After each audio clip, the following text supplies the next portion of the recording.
ધંધુકામાં ગઈકાલે સાંજના સમયે તબીબના મકાનમાં મહિલા ઉપર હુમલો, લૂંટનો પ્રયાસ. કુરિયરના બહાને ઘરમાં ઘૂસી 4 શખ્સોએ મહિલાને માર માર્યો.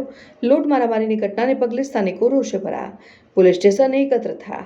પોલીસે એક શખ્સને રાઉન્ડ અપ કર્યો.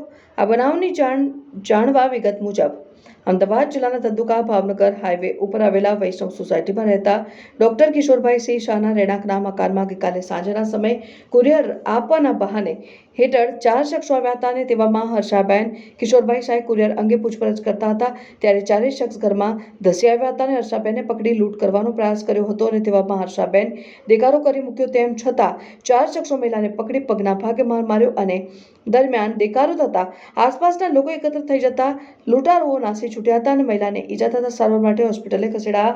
ઘટનાની જાણ થતાં પોલીસ કાફલો દોડી આવ્યો અને તપાસનો ધમધમાટ શરૂ કર્યો હતો. ધંધુકા પંથકમાં લૂંટ જેવી ઘટના બનતા ચકચાર મચી જવા પામી હતી, જેની સાથે લોકોમાં રોષ પ્રજ્વલિત થયો હતો અને લોકોના ટોળેટોળા પોલીસમાં મથકે એકઠા થઈ ગયા હતા અને રોષની લાગણી જોવા મળી હતી. આ બનાવ અંગે પોલીસે ફરિયાદ નોંધવાની તજવીજ હાથ ધરી છે. આ બનાવમાં પોલીસે એક શખ્સના રાઉન્ડ અપ કર્યા હોવાનું જાણવા મળી રહ્યું છે.